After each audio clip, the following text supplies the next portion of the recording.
When my best friend's mom stepped into my arms on the dance floor and her mouth brushed close to my ear, she whispered, "Don't let go just yet." For a second, I forgot where I was. I forgot how to breathe. But that moment did not come first. My name is Ryan. I am 24, and I live in a small one-bedroom apartment in Denver, Colorado. It is the kind of place that looks fine in pictures, but feels smaller when you are actually inside it.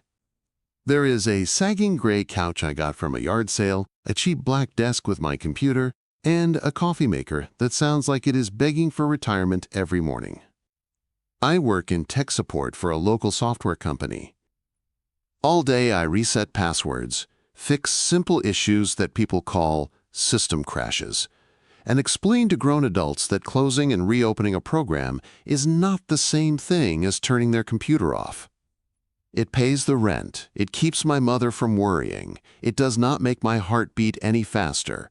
I am not the guy who owns a room. At parties, I stand near the wall with a drink in my hand and my phone in the other, scrolling through nothing just so I look busy. I like safe things, video games, podcasts, late-night tech forums, where no one expects me to make great eye contact. I have dated a few times. Those dates usually end the same way. They say I am quiet, hard to read, a good listener but distant. I do not argue. They are right. Ethan, my best friend, is the opposite. He has been my friend since high school. He is loud in a way that never feels heavy. Big laugh, bigger stories. The kind of person who can turn a boring line at the DMV into a social gathering. He dragged me to my first real party, my first road trip, my first time getting in trouble for sneaking into a hotel pool. He talks, I listen. Somehow that balance always worked. When his wedding invitation arrived with a gold edge and fancy script, I just stared at it for a while. 100 people, open bar, dance floor, pictures. It sounded like a nightmare built exactly for me. For a couple of days, I thought about saying I was sick or busy with work. But he was my best friend. He had been there for every big moment in my life. Skipping his biggest moment felt wrong, so I ironed the only decent white shirt I own, pulled on a navy blazer that still smelled a little like my college graduation, knotted a simple black tie, and drove to the venue. It was a small event hall on the edge of the city, tucked near the foothills. The early evening sky was turning soft orange and pink when I parked. The lot was already packed. I sat in my car for a minute with my hands on the steering wheel and told myself to just make it through a few hours. Ceremony, food, a little small talk, then escape. Inside, the hall looked like something from a wedding magazine. Soft fairy lights strung across wooden beams, round tables covered in white cloth. Centerpieces with pale flowers and candles in small glass cups. A long bar in the corner. A band setting up near a small stage.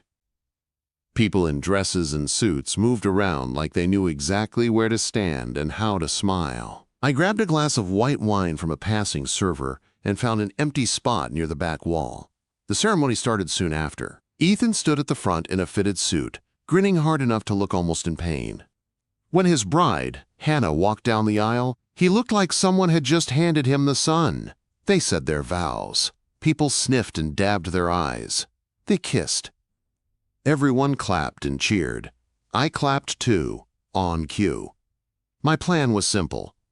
Stay for the reception, eat dinner, find a good moment to shake his hand and say congratulations, then slip out.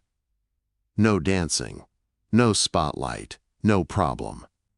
During cocktail hour, I did my usual routine. I leaned against a column and listened to one of our old classmates talk about his startup in Austin. I nodded at the right moments. I took small sips of my drink. My eyes kept drifting over his shoulder to the crowd, not because I was looking for anyone, but because it was easier than pretending I cared about app funding. That was when I saw her. At first, I did not know who she was. She stepped through the main doors like she belonged in that light. She wore a deep blue dress that hugged her in a way that made other outfits in the room look like practice runs. Her dark brown hair was swept up in a loose twist, with a few strands framing her face. She was tall, with shoulders held in a way that looked calm and sure. Her eyes were dark, focused, like she was always 2 steps ahead of whatever she was looking at. She did not look around for attention. She did not have to. The room seemed to turn toward her on its own. I told myself not to stare. I failed. She moved through the crowd, smiling at some guests, hugging a few people near the front. I watched the way her dress caught the light when she walked.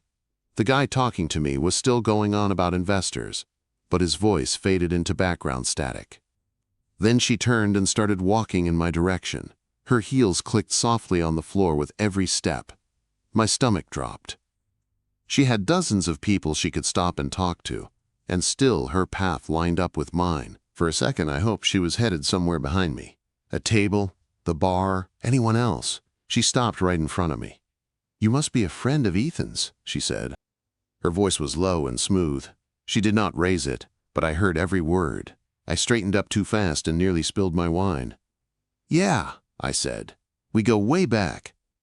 High school, college, all that. I am, one of the quiet ones." I heard myself and wished I could rewind and try again. She tilted her head a little, studying me. Up close, I could see faint lines at the corners of her eyes, the kind that come from real smiles and late nights, not stress. She looked older than me, but not old. Early 40s, maybe. "I am Clare," she said. "Ethan's mother." My brain stalled for a full second. I had heard about her, of course. I knew Ethan's parents were divorced and that his mom lived in another state. He had called her his rock when things were rough, but I had never met her. She did not look like the picture in my head, and that picture had not even been clear. I guess I had been thinking apron and soft sweaters, not a blue dress and a presence that dimmed the rest of the room. "Oh," I said, then wanted to punch myself. "I mean, it is really nice to meet you." Her lips curved into a small smile. It was not big, but it felt like the room got a little warmer. "I hate dancing alone," she said. "Do you dance, Ryan?" The way she asked did not feel like small talk. It felt like a door, yes or no, in or out. My first instinct was to say no. To tell her I am better at watching than doing. To make a joke about how my natural rhythm belongs to typing and not to music. But her eyes stayed on mine, waiting, and something in my chest pushed back against the old habit. "I can try," I said. I set my glass on a nearby table and followed her toward the dance floor. The band started a slow song with a gentle piano and a steady drum beat. Other couples moved with us, but there was still space around her, like people sensed some invisible circle and did not want to break it. She turned to face me. One of her hands rested lightly on my shoulder. The other lifted my hand and placed it on her waist. Her fingers were cool against my skin for a second, then warm. "Just follow me," she said. My heart pounded so loud I was afraid she could feel it. At first I was sure I looked ridiculous. I stared somewhere near her collarbone, trying not to step on her shoes. I counted the beat in my head. Left, right, together. Right, left, together. My shoulders were stiff. My jaw was tight. But she guided me with small movements. A little pressure with her hand. A subtle shift in her step. The more I relaxed, the easier it felt. My hand settled more naturally at the curve of her waist. The music slipped under our feet. "See," she said softly, "you can dance." I finally looked up and met her eyes. They were not just sharp, they were searching. It felt like she was not just checking if I could follow the rhythm, but if I was really here, in this moment, with her. The song started to fade. People around us slowed, separating a little. My chest was rising and falling too fast. I began to step back, ready to thank her, to laugh it off, to retreat to my safe wall. Her hand tightened just enough to stop me. "Another?" she asked. There was a light in her eyes now. Not wild, just alive. Curious. I nodded because words felt dangerous. The next song began even slower, deeper, like it had been written for secrets. This time I did not think about steps at all. We just moved. The room around us turned into a blur of soft colors. Laughter and clinking glasses dropped to a hum in the distance. Her hand slid a little higher on my shoulder. My fingers fit more firmly into the small of her back.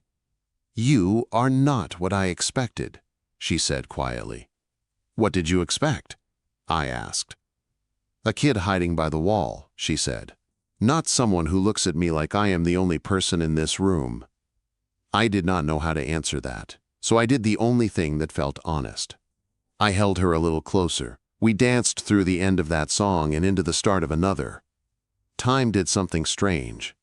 I did not feel like the quiet guy from tech support. I felt like someone who had stepped out of the corner and into the center of something that mattered. As the music swelled again and the lights seemed to soften around us, Claire moved her mouth closer to my ear, close enough that I could feel her breath on my skin. "Don't let go just yet," she whispered, and for the first time in my life, letting go was the last thing I wanted to do. The song ended, but my arms did not move. Her hands stayed right where they were, one on my shoulder, the other resting against my upper arm. For a few strange seconds, we just stood in the middle of the floor, while the band shifted into the next song, and people around us clapped and changed partners. Then the new song started. Another slow one. Someone whistled. The crowd thinned a little. Some people headed for the bar, some for their seats. Claire did not step back. Her eyes stayed on mine like she was watching a choice happen in real time. "One more," she said. It came out more like a question than a command. I nodded. My throat felt too tight to talk. This time she moved in closer without asking. Our bodies lined up chest to chest.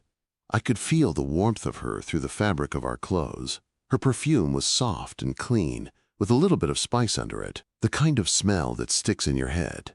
"Relax," she murmured. That was almost funny because relaxing felt impossible. My hand spread a little wider on her back. Her fingers slid up to the back of my neck and stayed there, light but sure. We moved in a slow, easy sway that made it feel like the rest of the room had gone blurry. "You meant it," she said after a moment. "Meant what?" My voice sounded low, like it belonged to someone else. "You looked at me like I was not just the mother of the groom," she said. "Most people see my dress, my role, my age, not me." "I see you," I said before I could stop myself. Her eyes searched my face, checking if I was just saying something nice. Whatever she saw there made her mouth soften. "That is dangerous," she said quietly, "for both of us." My heart hammered against my ribs. "Because you are Ethan's mom?" I asked. "That is one reason," she said. "There are others." Quote, "I could guess most of them. The age gap, the fact that we were at her son's wedding, the way eyes could turn on us if anyone really paid attention. The way this felt like standing at the edge of a cliff with no map of what was below. The song kept going, but we were barely moving now.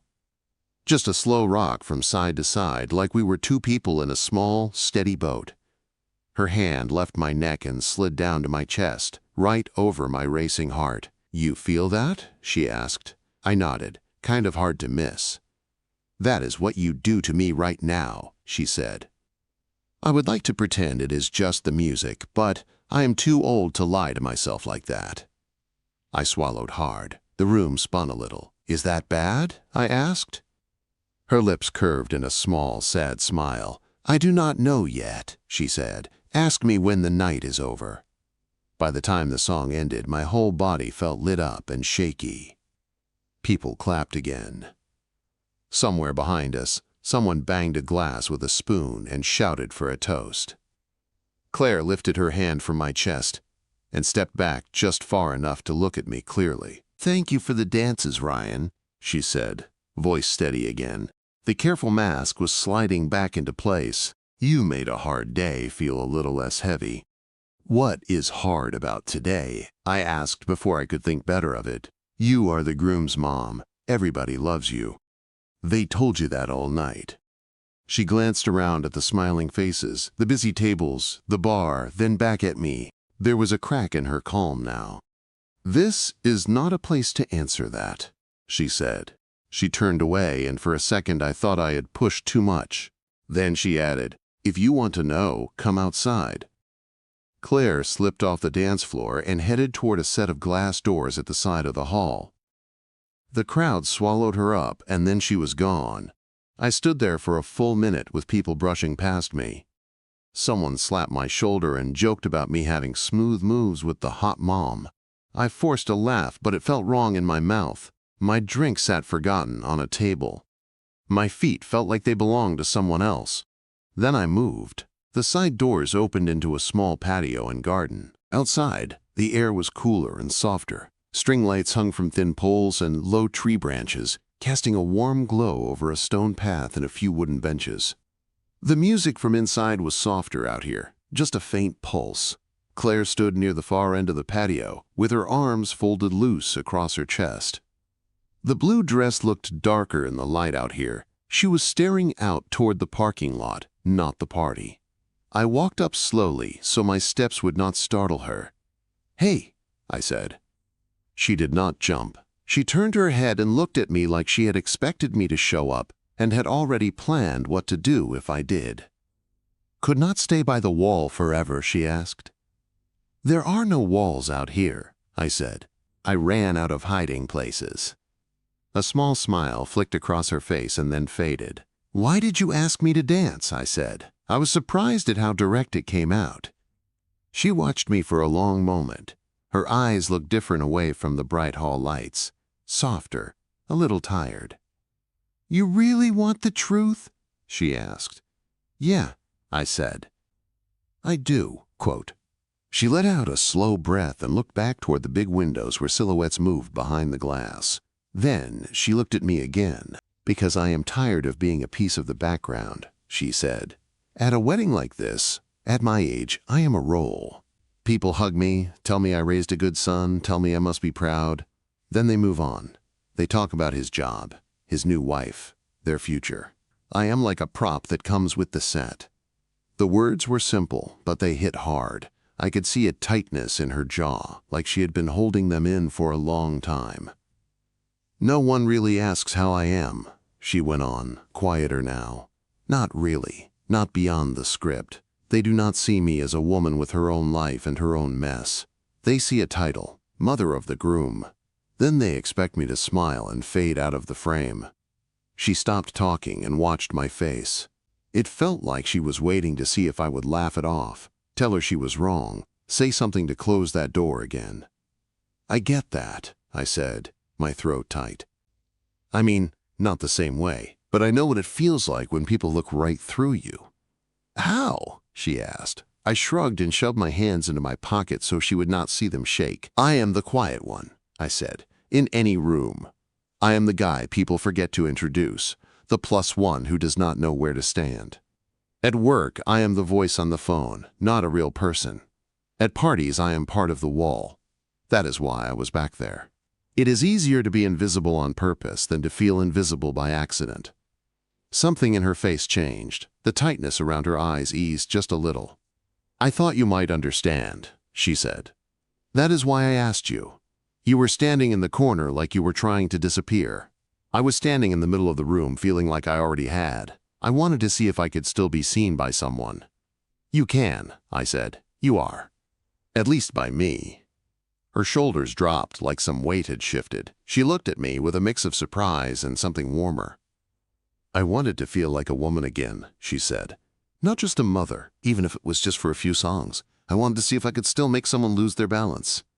"You did," I said at once. "You still are." For a second she looked almost startled, then a real smile came. It reached her eyes this time. "That makes two of us," she said. The music inside changed to a louder song. We could hear people cheering. Somewhere someone shouted Ethan's name. The wedding was moving forward without us. "I should go back in," she said after a moment. "If I am gone too long, someone will come looking." "Yeah," I said. "You probably should." She did not move. We stood there a few feet apart under the string lights with the sounds of the party behind us. The night air smelled like grass and perfume and faint smoke from the kitchen vents. "Come back with me," she said finally. "One more dance, then you can vanish if you want." I almost made a joke about how that seemed fair payment. I did not. I just nodded. Inside, the lights felt dimmer now that I had been out in the cool air. The band had gone back to a slow song, something older that people swayed to.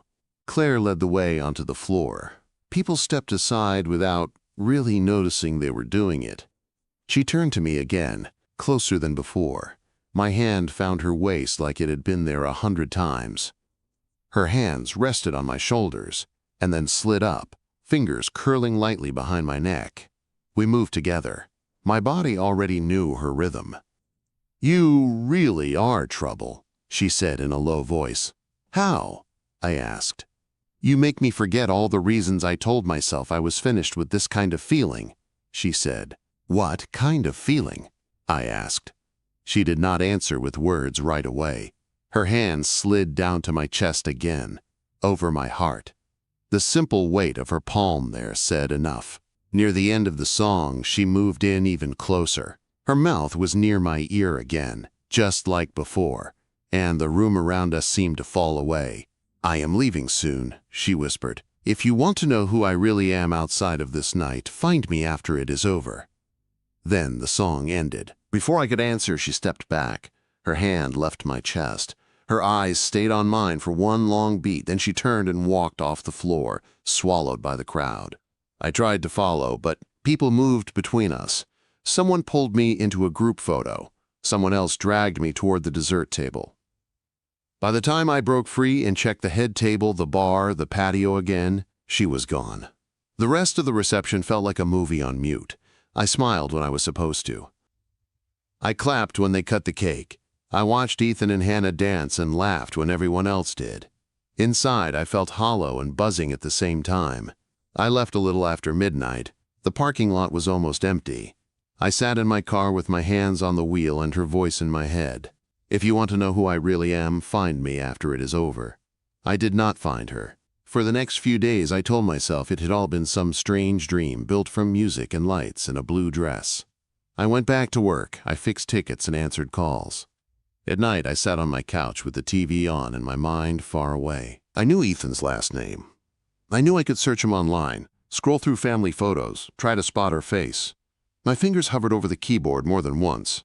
Each time, something stopped me. It felt like crossing a line she had not really invited me to cross. A week after the wedding, on a Tuesday afternoon, I was staring at a frozen screen when my phone buzzed. A notification slid across the top. New message request. Instagram. From someone named Clare. My heart slammed against my ribs. I opened it with hands that did not feel steady.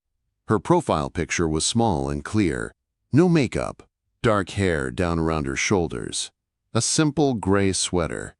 A bookshelf behind her. Same eyes. Same quiet power. Her message was short. "I hate social media, but I like finding the guy who danced with me without asking how old I am."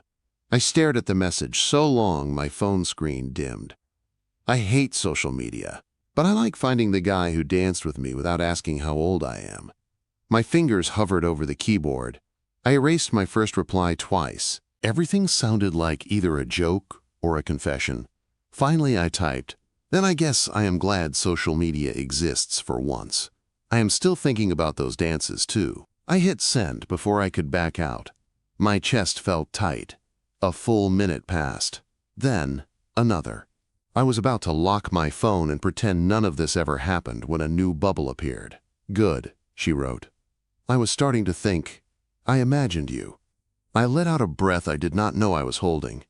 The office around me hummed with printers and quiet voices. It felt strange that everyone else could keep working while my whole world tilted. We started slow. She asked how work was. I told her about angry clients and broken printers and how people send emails with subjects like urgent that are anything but.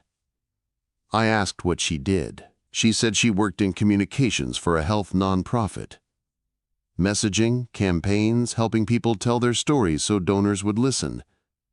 "So you help people be seen," I wrote. "When they pay me, yes," she replied. "When it comes to myself, I am still learning." Our messages bounced back and forth through the afternoon. We did not mention the wedding directly. No talk of the blue dress or the dance floor or her hand on my chest. But every word felt like it had that night folded inside it. On the way home from work, I read back through the chat at every red light. At home, I dropped my bag, sat on the couch, and kept texting. She made fun of my coffee habit. I sent her a picture of the chipped mug I used every morning.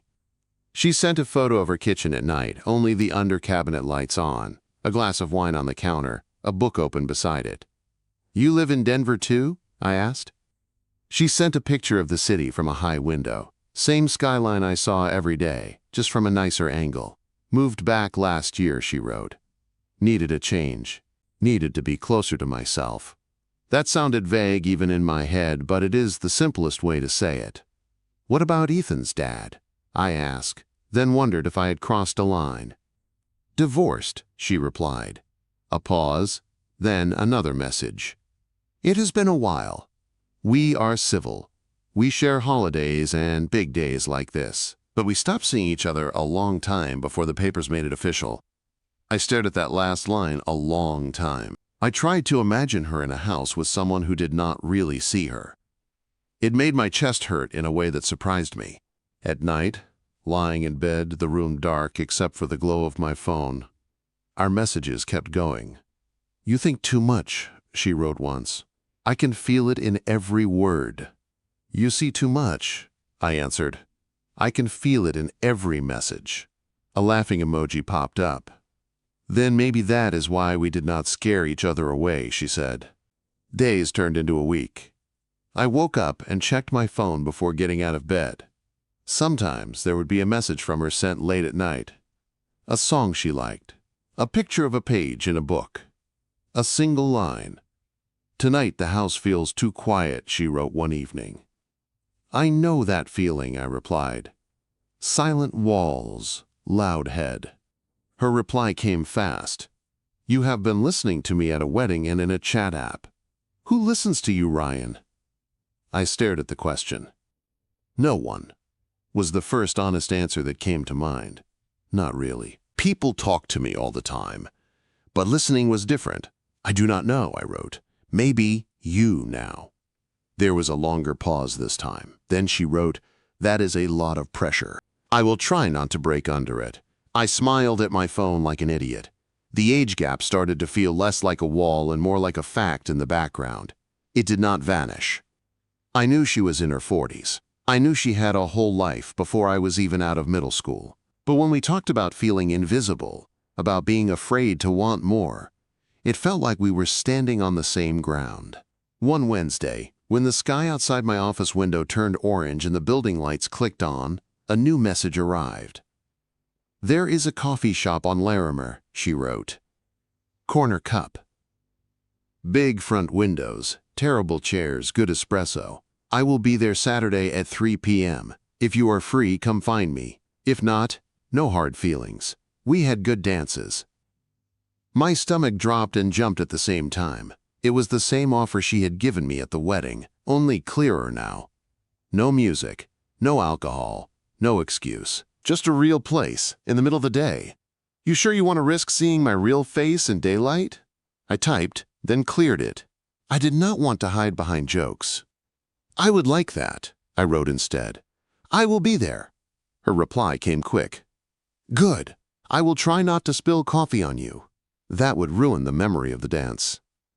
All week, my life split in two. On the outside, nothing changed.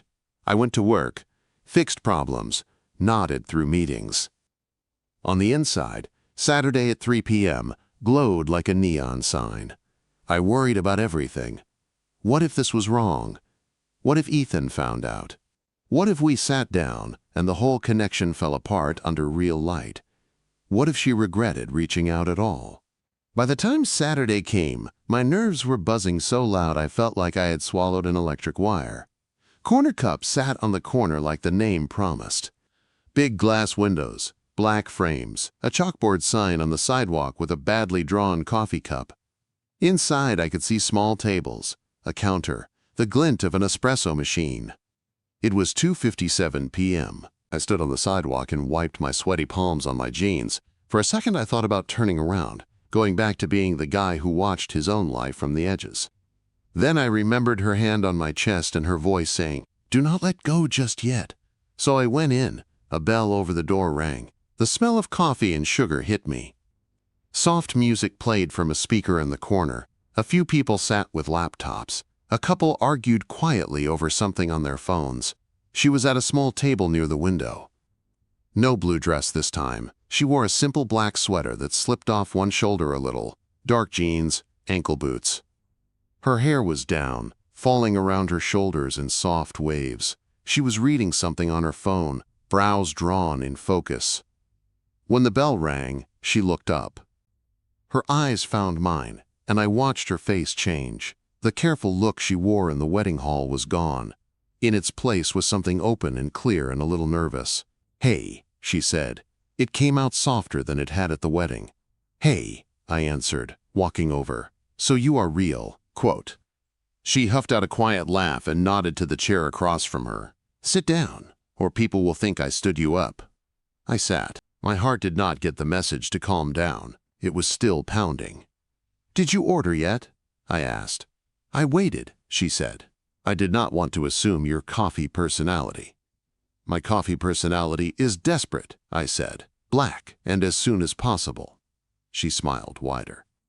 "2 black coffees then," she said, standing. "I can get them," I offered. "Let me," she said. "You can have the brave job of staying here." She went to the counter. I watched the way she moved. Calm, steady, like she had decided a long time ago not to rush for anyone. People glanced at her, then away. They saw a pretty woman in a sweater buying coffee.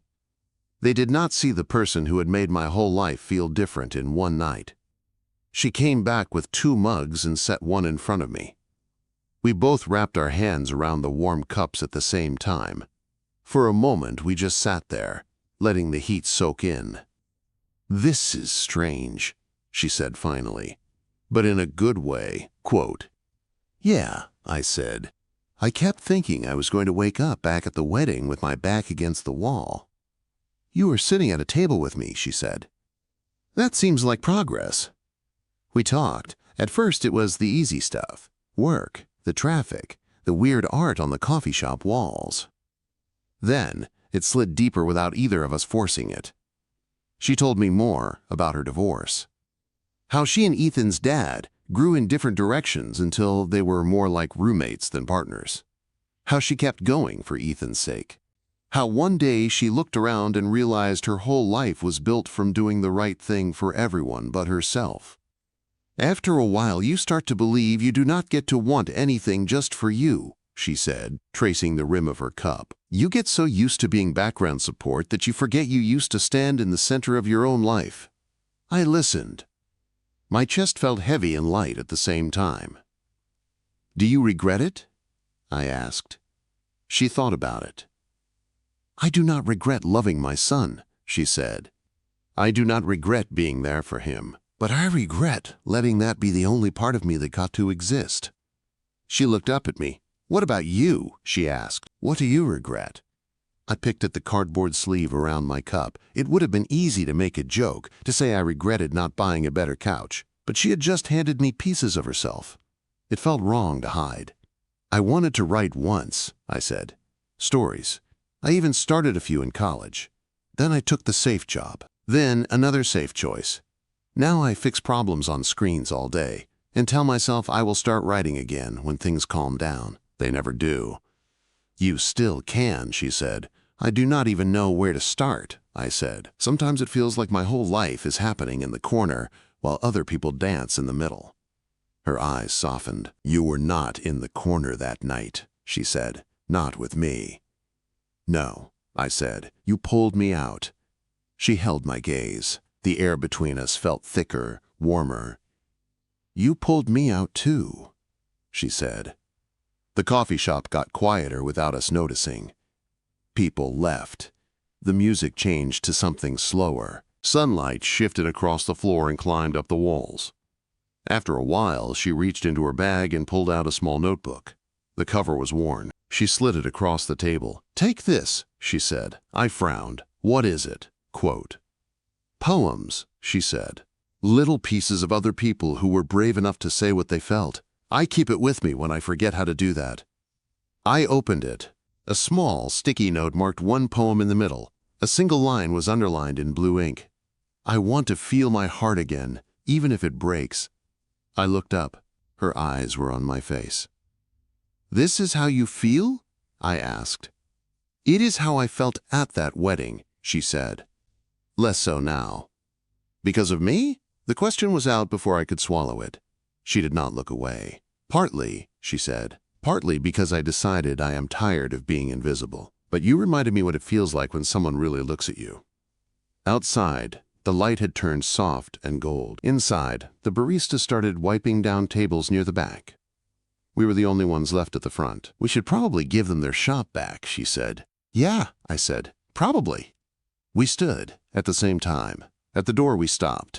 People walked past on the sidewalk, laughing, talking, carrying bags. The city moved around us like it always did. She stepped a little closer. Not much. Just enough that I could feel the warmth of her through the air between us. I am not going to lie, she said. I do not know what this is. I do not know what it should be. I am older. You are younger. I am your friend's mother. It is messy. I know, I said. My pulse thudded in my ears. It scares me. It scares me too, she said. But it scares me more to go back to pretending I do not feel anything. Something in me broke open at that. All the walls I had built around myself did not stand a chance. I reached up slowly and brushed a strand of hair away from her cheek. My fingers trembled.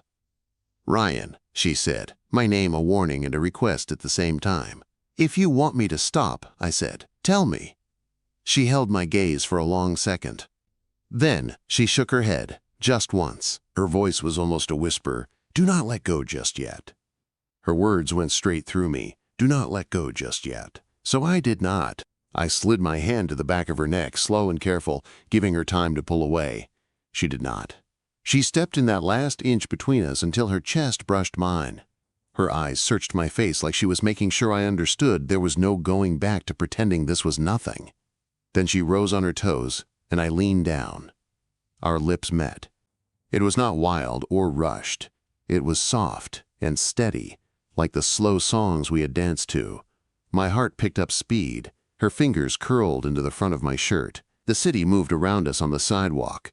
Cars passing, people walking by, but the sound dropped away. There was just the warmth of her mouth, and the way she let out a small breath against my lips like she had been holding it all day. When we finally pulled apart, we stayed close, foreheads almost touching.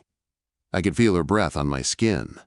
Well, she said quietly, now you definitely cannot forget me. Quote, I did not stand a chance the second you walked onto that dance floor, I said. She smiled, small and real. You say things like that, and then you wonder why I call you trouble.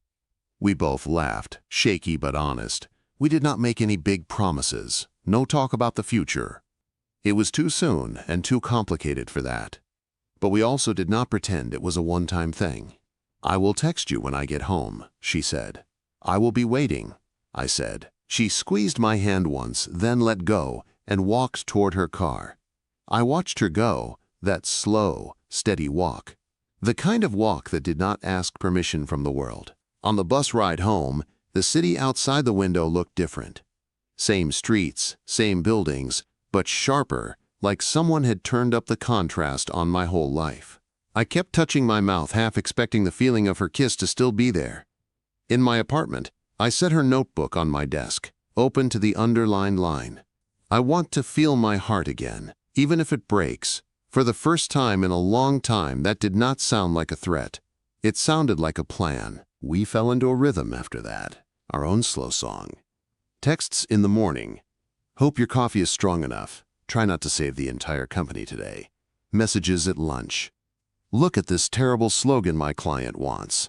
Tell me it is as bad as I think. Pictures at night. Her feet on a coffee table with a blanket over her legs. My messy desk with her notebook open beside my keyboard. We met in small places. Another coffee shop. A little bookstore with crooked shelves. A park bench near the river. Once we walked along the water until the sky turned dark and the city lights blinked on, talking about everything and nothing.